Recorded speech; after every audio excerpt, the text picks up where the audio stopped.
श्री रूप गोस्वामी और जीव गोस्वामी ने ना पुराणों के आधार पर ये प्रमाणित किया कि जो ब्रजेंद्र नंदन श्री कृष्ण वो जो है कभी भी ब्रज का त्याग नहीं करते हैं। केवल उनके प्रकाश वासुदेव कृष्ण ही जो है वो मथुरा और द्वारका में जाते हैं।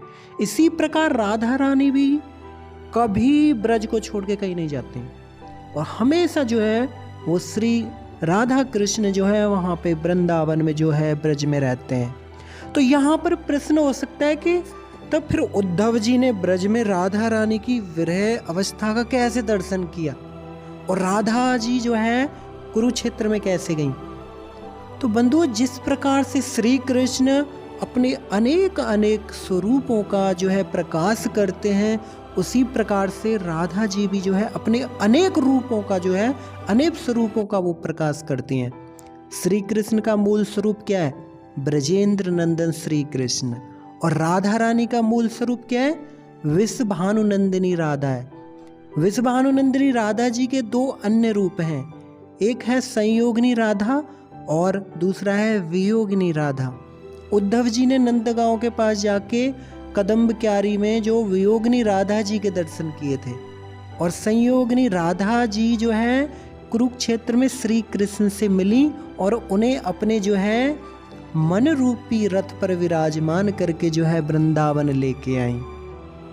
ऐसे ही जगन्नाथपुरी में भी रथ यात्रा के समय चैतन्य महाप्रभु जो है जब नृत्य करते थे तो उन्होंने जो है वियोगिनी और संयोगिनी राधा रानी के इन भावों में विभावित होकर जो है वो जो गोविंद दास थे उनके पदों का वो जो है बहुत सुंदर आस्वादन करते थे, श्रवण करते थे। वो कैसे श्रवण करते थे कि तुहू से रहिला मधुपुर ब्रजकुल आकुल दुकुल कलरव कानू कानू करे झुर। चैतन्य महाप्रभु जो है राधा रानी के भाव में आके बोलते थे, हे कृष्ण, तुम तो अब बहुत दूर मथुरा चले गए हो, तुम्हारे वृंदावन की क्या दशा हो गई है। सभी ब्रजवासी तुम्हारे विरह में इतने आकुल व्याकुल हैं, वे कन्नू कन्नू कहकर तुम्हें पुकारते हैं, परंतु केवल उनको अपनी प्रतिध्वनि ही सुनाई देती है। पक्षी भी तुम्हें पुकारते हैं परंतु कोई उत्तर नहीं आता। सभी तुम्हारे विरह में हे कृष्ण तड़प रहे हैं। हे यशोदा नंदन, हे यशोदा मैया और नंद बाबा जो है रोते रोते वो तो अंधे जैसे हो गए। उन्होंने भी खाना पीना छोड़ दिया है, वे कहीं आ जा भी नहीं सकते, केवल एक स्थान पर ही बैठकर रोते रहते हैं। सखा लोग गौएं भी जो हैं उस वंशी की मधुर ध्वनि ना सुन के रोते रहते हैं।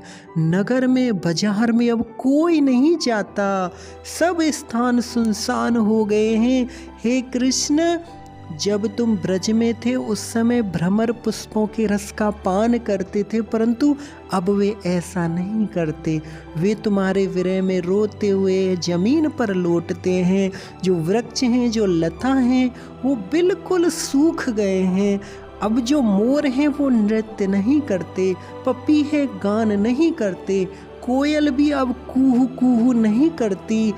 सारे जो है जीव जंतु भी हे कृष्ण आपके विरह में तड़प रहे हैं। हे कृष्ण, आप जो है विरह अग्नि में, आपकी जो विरह अग्नि है उसमें राधा रानी का जो दिल है दिन रात जो है वो जल रहा है।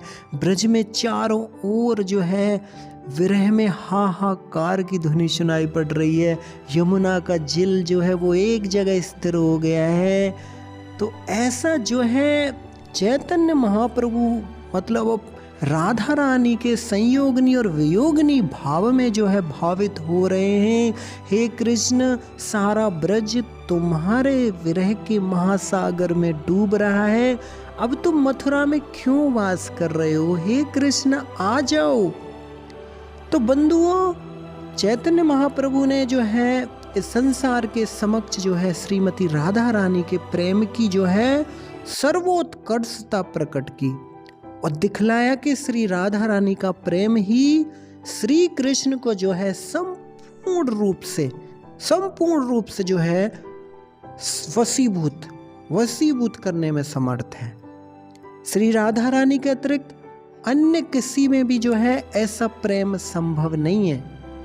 तो इसलिए हम सभी जीवों के लिए राधा दास से ही परम प्रयोजन है। राधा रानी की शरण लेना।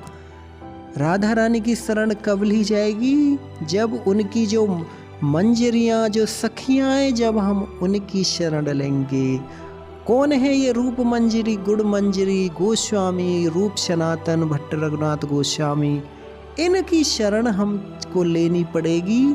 तब जो है हमारे हृदय में राधा रानी के और भगवान के प्रति जो है वो जो प्रेम है, उस प्रेम का जो है हम पालन करके हम अपने जीवन को सफल बना सकते हैं।